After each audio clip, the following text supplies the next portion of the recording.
Assalamualaikum warahmatullahi wabarakatuh. Ibtiha'an limardatillahi wa rahmatihil Fatihah. A'udzu billahi Bismillahirrahmanirrahim. Alhamdulillahi rabbil alamin. Arrahmanirrahim. Maliki yaumiddin. Iyyaka na'budu wa iyyaka nasta'in. Ihdinas siratal mustaqim. Siratal ladzina an'amta 'alaihim ghairil maghdubi 'alaihim waladdallin. Rabbi firli wa liwalidayya wa lil mu'minina. Kalamun qadimun la yumallu sama'u tanazaha an qawli wa fi'li wa niyatin bihi astafi min kulli da'i wa nuruhu dalilu li qalbi 'inda jahli wa hayrati faya rabbi mati'ni bisirri hurufihi wa nawwir bi qalbi wa sam'i wa muqlati wa sa'il alayya hifdahu summa darsahu ya nabi wallali summa sahabati. Ya, surat Ali Imran ayat 109 dan 110. Walillahi ma fis samawati. A'udzu billahi minasy syaithanir rajim. A'udzu billahi minasy syaithanir rajim. Bismillahirrahmanirrahim. Bismillahirrahmanirrahim. Walillahi ma fis samawati wa ma fil ard. Walillahi ma fis samawati wa ma fil ard. Wa ila Allahi turja'ul umur. Wa ila Allahi turja'ul umur. Kuntum khaira ummatin ukhrijat linnasi ta'muruna bil ma'rufi wa tanhauna 'anil munkar. Kuntum khaira ummatin ukhrijat linnasi ta'muruna bil ma'rufi wa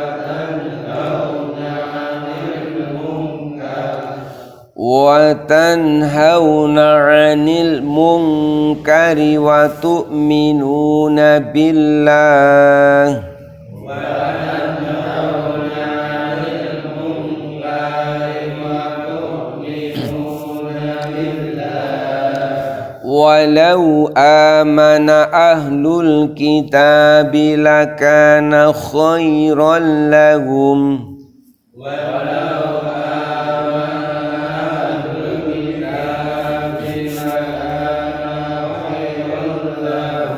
minhumul mu'minuna wa aktsaruhumul fasiqun.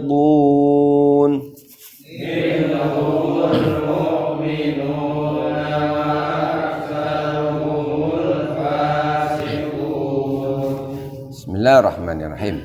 Walillahi, dan hanya milik Allah, ma fis samawati, apa saja yang ada di langit, wa ma fil ardi, dan apa saja yang ada di bumi. Wa ilallahi, dan kepada Allah, turja'u, dikembalikan al-umuru segala urusan. Jadi semua yang di langit, semua yang di bumi adalah milik Allah Subhanahu wa ta'ala.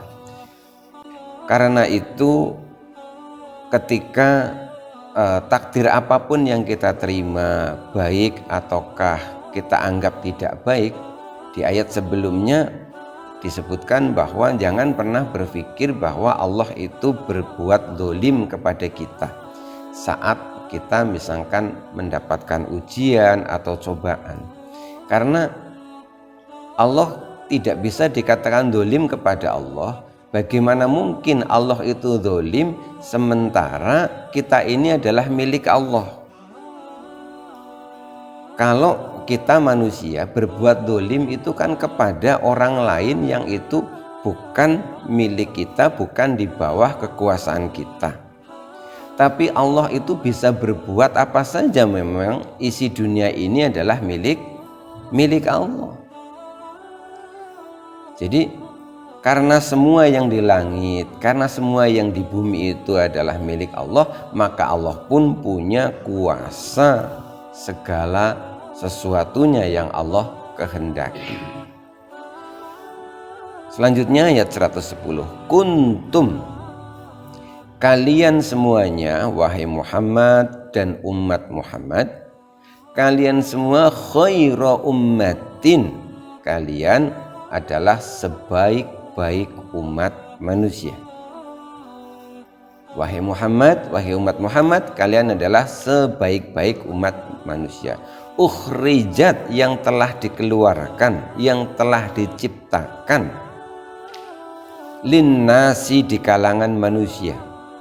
Jadi dari sekian banyak umat manusia, umat berbagai nabi, umat Muhammad, umat Islam inilah umat yang terbaik.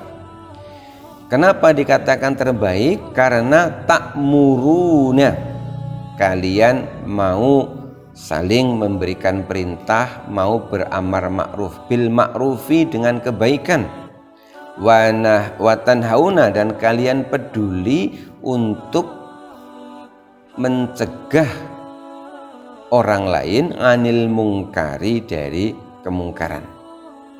Wa tu'minuna, dan karena kalian semuanya beriman billahi, kepada Allah. Walau amana, andaikan saja beriman. Siapa ahlul kitab? Ahlu kitab, Nasrani dan Yahudi. Andaikan Yahudi dan Nasrani ini benar-benar beriman, lakana khairal lahum, pastilah itu lebih baik bagi mereka. Tapi kenyataannya minhum, sebagian dari mereka, mu'minuna, ada yang beriman, wa aksaruhum, tetapi yang paling banyak adalah fasikuna, tidak beriman. Ali Imran ayat 110 ini sanjungan, kabar gembira untuk umat Islam, bahwa Allah itu menyanjung umat Islam, umat Nabi Muhammad SAW sebagai umat yang terbaik. Jadi kalau ibarat pabrik mengeluarkan banyak produk, ini satu-satunya produk yang paling unggul, paling baik. Apa kriterianya umat Islam, umat Nabi Muhammad dikatakan umat terbaik? Dua kriterianya, ta'muruna bil ma'rufi wa tanhauna 'anil munkar wa tu'minuna billah.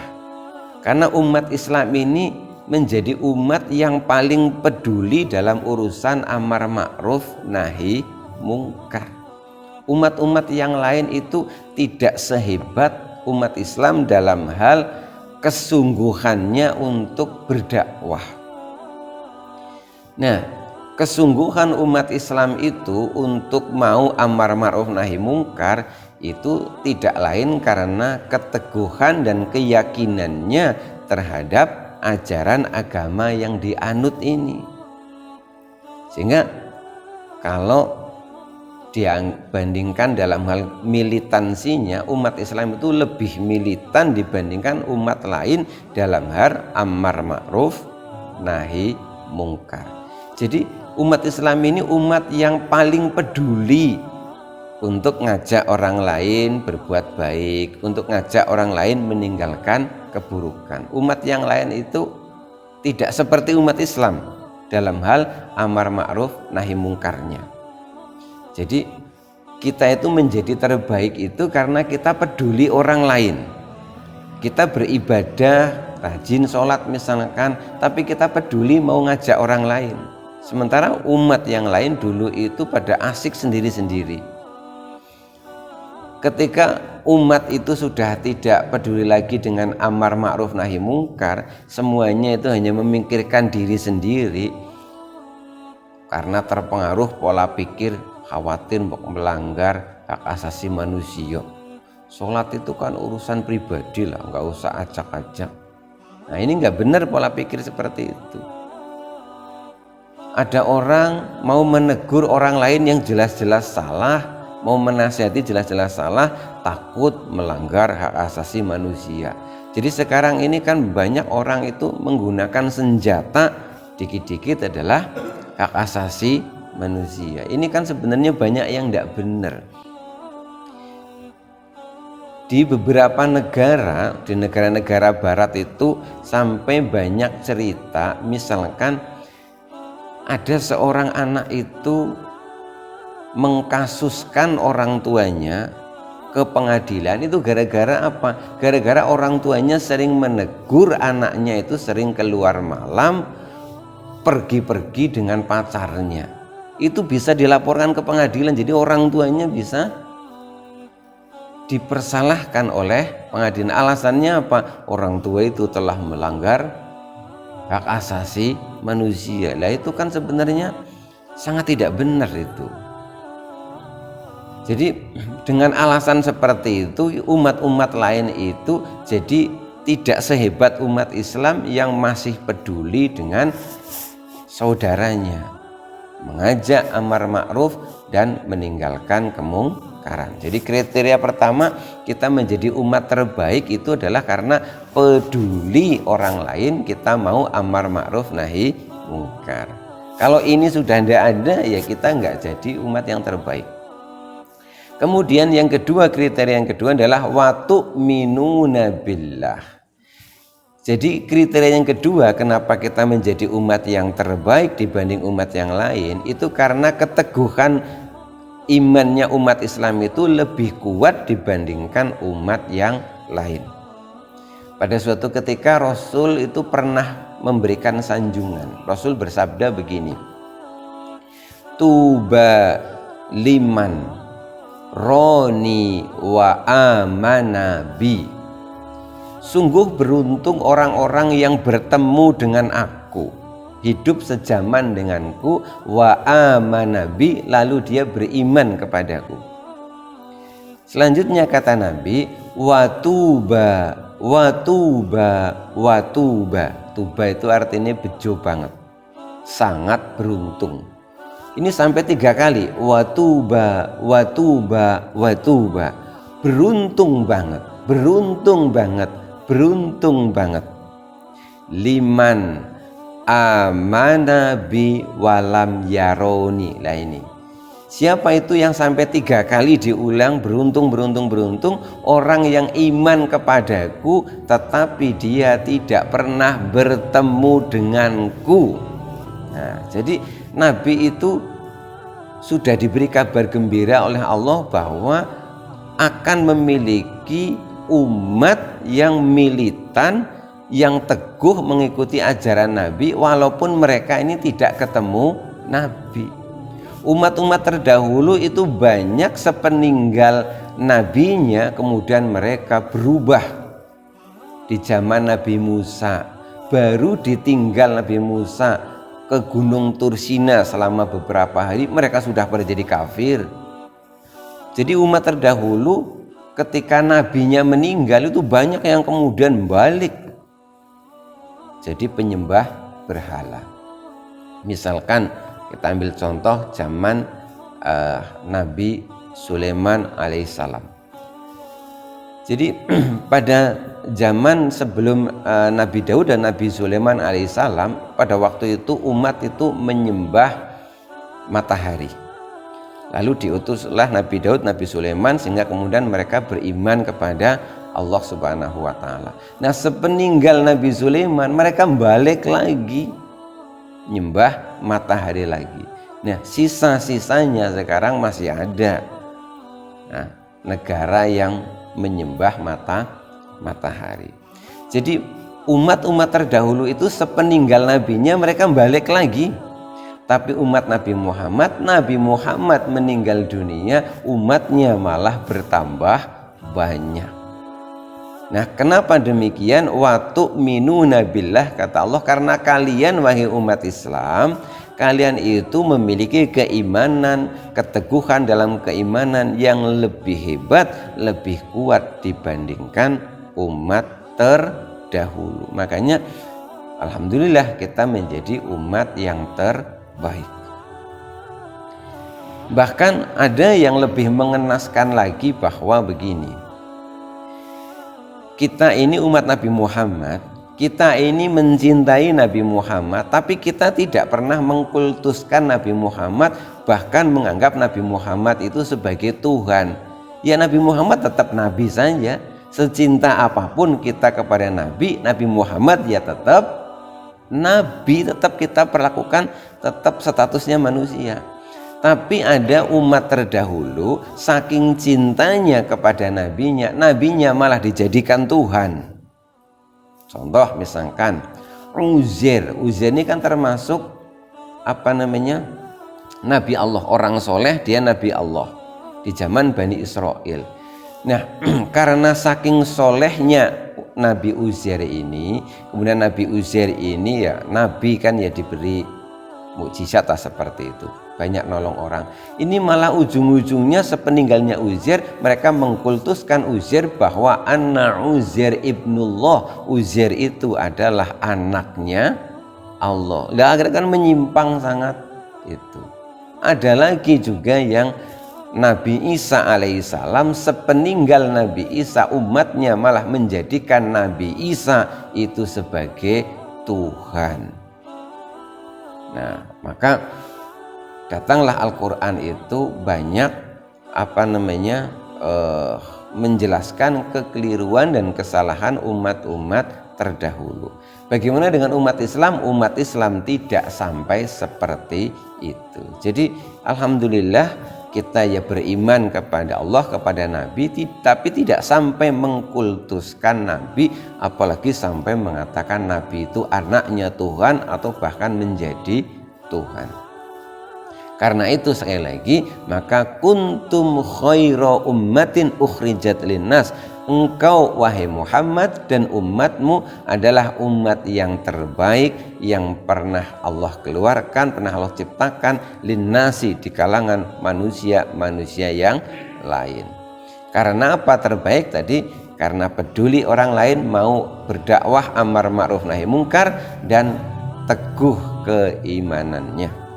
Walau amana ahlul kitabi lakana khairal lahum. Allah meneruskan, andaikan saja ahlul kitab itu berarti Nasrani dan Yahudi. Andaikan umat-umat terdahulu seperti Yahudi dan Nasrani itu kok imannya itu benar seperti keimanannya umat Islam saat ini, lakana khairal lahum, tentulah itu lebih baik bagi mereka.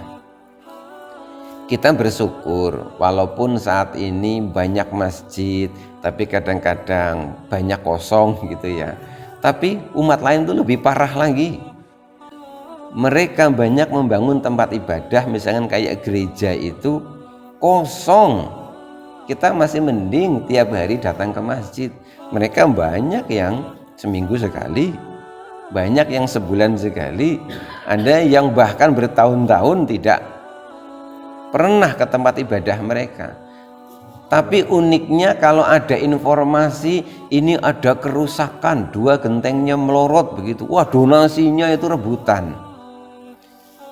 Jadi mereka itu bersemangat membangun tempat ibadah, tapi tidak bersemangat memakmurkan tempat ibadah. Sedangkan kita insya Allah tidak begitu. Kita semangat membangun tempat ibadah, kita pun semangat memakmurkan isinya. Nah kalau sampai kita juga niru-niru mereka ya bahaya. Jangan sampai kita itu semangat sekali membangun tempat ibadah, keren-kerenan tempat ibadah, tapi tidak semangat memakmurkan isinya. Nah ini ya mengkhawatirkan juga kalau seperti ini. Andaikan ahlul kitab itu keimanannya itu seperti umat Islam, teguh seperti itu, maka tentu lakana khairal lahum, itu lebih baik bagi mereka. Tetapi ternyata faktanya tidak demikian. Minhumul mu'minun, sebagian mereka ada yang kemudian beriman dengan benar, mereka akhirnya masuk Islam, tapi ternyata wa aksaruhumul fasikun, kebanyakan dari mereka fasik, tidak beriman. Padahal mereka itu membaca kitab, mereka membaca kitab tinggalan nabi-nabi mereka.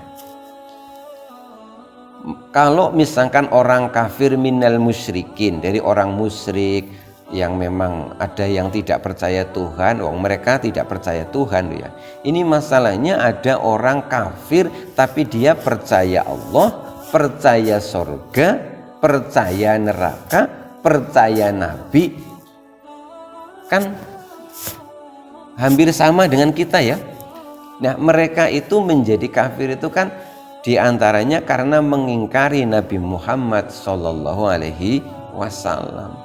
Karena seharusnya begitu datangnya Nabi Muhammad itu tidak ada umat kecuali semuanya menjadi pengikut Nabi Muhammad SAW.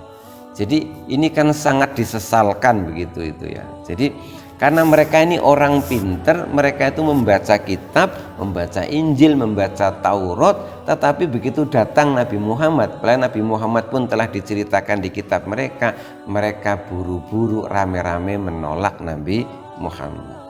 Kenapa mereka menolak itu? Diantaranya adalah hanya karena kedengkian mereka. Kedengkian bagaimana? Karena sekian abad itu bahwa nabi-nabi Allah itu selalu berasal dari bangsa-bangsa Israel. Mereka menunggu-nunggu bahwa nabi akhir zaman ini juga dari bangsa mereka, dari suku mereka. Tiba-tiba nabi penutup akhir zaman bukan dari kalangan mereka. Akhirnya mereka rame-rame menolak gara-gara Nabi Muhammad bukan dari kalangan mereka. Nah akhirnya kedengkian, kebencian mereka kepada Nabi Muhammad menyebabkan mereka itu tertutup, tidak mau menerima hidayah. Makanya ini kita harus hati-hati.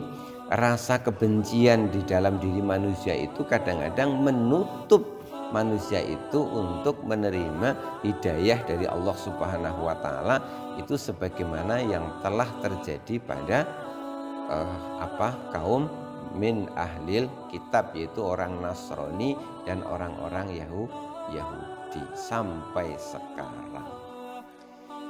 Demikian surat Al-Imran ayat 109 dan ayat 110. Mudah-mudahan ada manfaatnya. Allah